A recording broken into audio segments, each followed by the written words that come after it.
So welcome, Stephen. In a few words, can you tell us about RiceX and exactly what you do? Sure. RiceX is a Singapore-based company which is building a community of rice traders all around the world. It's a purely digital platform. It's integrated with service providers, and it allows people to not only to trade rice, but also to complete the trade with all of the settlement that you need in order to do that, the logistics, the legal side of things, and also the payment. And what would you say are the main challenges in the rice trade today? Like a lot of physical commodity markets, there are a number of inefficiencies. So we start off with the fact that it's quite difficult for buyers and sellers to actually trust each other.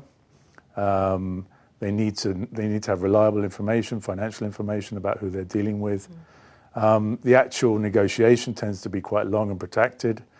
And not only do they need to negotiate the price of rice, but they also need to get the services from the right service providers. They need to get the shipping, they need to get insurance, they need to get an inspection, and they also obviously need to get the financing for the trade itself. And all this needs to happen in order for the trade to go ahead. So you can imagine there's a lot of times that trades don't happen because one bit of the trade falls apart. Where would you say are the opportunities for the rice trade market to grow and evolve now? I would say that we're just beginning to see a real sea change in how rice is bought and sold and delivered. And of course, the first step on that is to digitalize the process, which we're doing.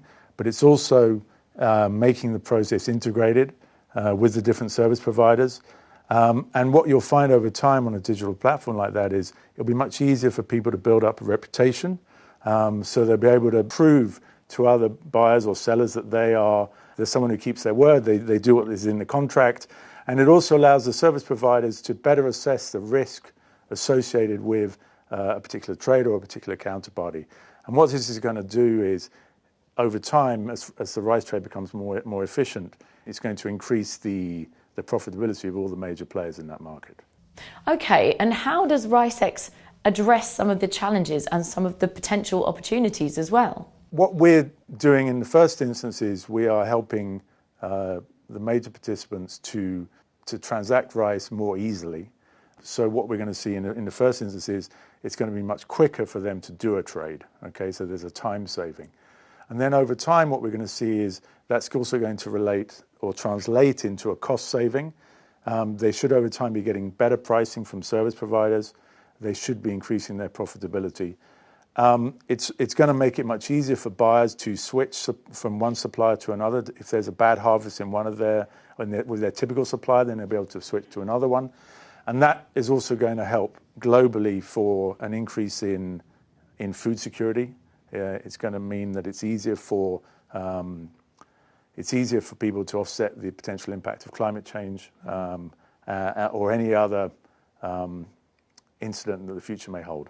And what is the latest news from the company? Okay, so we launched in September. Soon after that, we had our first trade. We continue to onboard more clients onto the platform. That's a process which we take very, very seriously. It's important that anyone who comes onto the platform has already gone through an extensive period of training. They've already done dummy trades. So we create that onboarding process for them. So, Stephen, how has COVID caused the rice trading market to change and adapt? So COVID has had, I'd say, a dramatic impact on a lot of businesses, but especially on commodity trading. So what typically would have happened was people would go to conferences, they would meet potential buyers and sellers, they would talk face-to-face about the trade, they would meet potential service providers, they would often actually go to the mill or to the port to inspect what was going to be delivered to them. And none of that can now happen. We've even had a situation where it's difficult to mail physical documents for the first time. And what's happened as a result of that is there's been an acceleration of trends which had already started, which are very important for the rice exchange to succeed. All of those trends which we were seeing have now really accelerated over the course of the last 8 months. And what we're now seeing is a lot of the objections that users were making about using a a digital platform? Is an electronic bill of lading accepted by potential banks? What happens if I can't inspect the goods? All of those questions have now basically fallen away. So what have you learnt about your customers' needs over this year? So what we've seen this year is that the most important thing for our customers is that they have security in the fact that the trade that they've agreed with their customer is actually going to happen, all right? And security often just means visibility. It's, do I know what's going on? Can I actually find out at any particular moment what is happening with my trade, where it is? If there's a problem, I'm going to be notified quickly. The disruption that we've seen this year has exacerbated existing problems, which we already saw in the trade, and it's just highlighted why having the transparency that you get on our platform, where you have a shared audit log with which everybody who is part of the trade can see in real time exactly what is happening, gives them immediate warning if there's an issue. That is really the thing that is most important for our customers.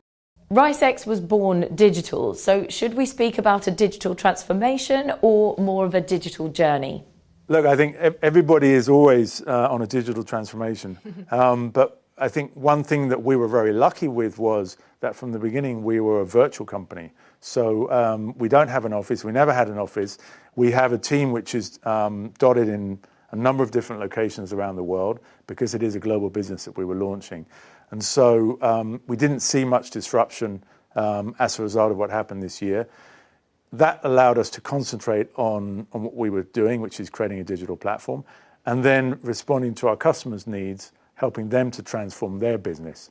And that's a journey which we are on together with them right now. And so in order to propose a full digital experience for your customers, how has RiceX needed to digitally adapt to evolve and digitally transform? We're not just building a digital platform, but we've also adopted a lot of digital tools that allow us to communicate better as a team. When you have a virtual team, you can't have a meeting around the office water cooler.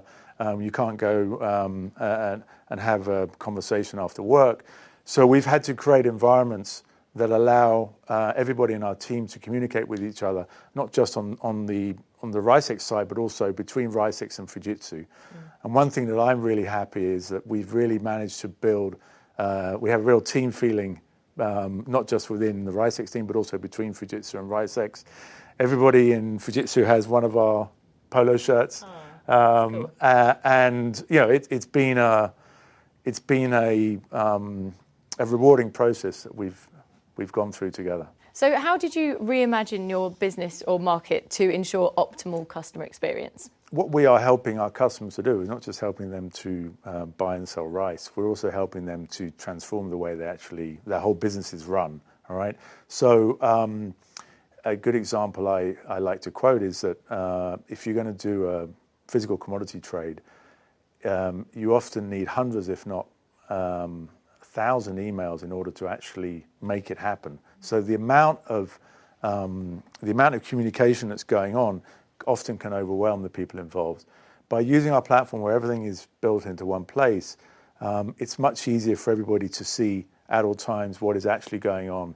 That means there's much closer coordination between the parties, and it allows for when there is a problem going on, there's less time spent trying to identify what the problem is, and you're able to straight away get into how do we actually solve it. So Stephen, can you tell us about your vision for growth and where you see the company in 3 years' time? So over the course of the next 3 years, together with Fujitsu, we are going to be scaling up Rice Exchange. We're going to be making sure that it is present in all the major markets in the world. Our customers will be fully digitalized.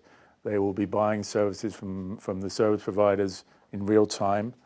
And we will also be adding additional functionality as well. We want to keep them ahead of the curve on our platform, and we will be responding to their feedback. And do you have KPIs or business outcomes to share with us? Sure, we've already learned a lot, and our customers have told us a lot about their experience on the platform. I think the major one is just how much quicker it is to complete a trade on Rice Exchange. We reckon it's at least 90% faster than without using the platform. Wow. Which means a significant amount of savings in terms of not just time, but obviously potential increase in profit. That profit is being shared across the different stakeholders on the platform. Can you tell us what the relevance of track and trace is to Rice Exchange? As I mentioned earlier, it's really, really important for a rice trader to know exactly where the rice is, all right? Whether that be still in the warehouse, at port, on a barge, on a truck, on a ship. It's really important to know where it is. It's really important that the data that it's getting is reliable. And so that's what our platform does. It verifies the identity of the person or the company that's providing the data, and that allows everybody on the platform to be able to respond quickly if there is an issue, and it gives them confidence that the information they're getting is accurate. And can you tell us what are the operational pain points that DLT solves? So distributed ledger technology allows our platform to make the information completely reliable, immutable, which means it can't be changed, and also secure. And that means that whenever somebody is looking at our audit log, they know that what they're seeing is the truth. All right, there's no doubt. There's no dispute between the parties, which is what often happens today, because people they're trying to compare different emails. They're saying, well, that wasn't the email I saw. It's really, really difficult to prove whether something is actually true or not. And there's no dispute. What was the motivation to try this technology platform? So the two co-founders of Rice Exchange are myself and a guy called Frank Gouverne. Frank Gouverne has been a rice trader and broker for over 35 years. He's very well known and respected in the industry. And so when I met Frank about 4 years ago, we started to look at the way that the rice trade might change in the future. I have a lot of experience working in financial markets, but also investing in technology companies. And when I looked at the way that rice was being traded, I could see that there was a lot of room for improvement. And so that's really what we did. We sat down and we mapped out where we thought the rice trade was going and where we could help it to go.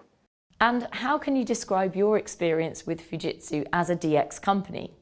When we selected Fujitsu, we didn't select a vendor, we selected a partner, right? And I think that was the key criteria when we made that decision was, what are the values of Rice Exchange? What are the values of Fujitsu? Are they matched? Are we going to be able to build this business together? We started off with a 1-year contract. We've now extended that. And I'm particularly proud of the way that we managed to meld the two teams in the course of this development.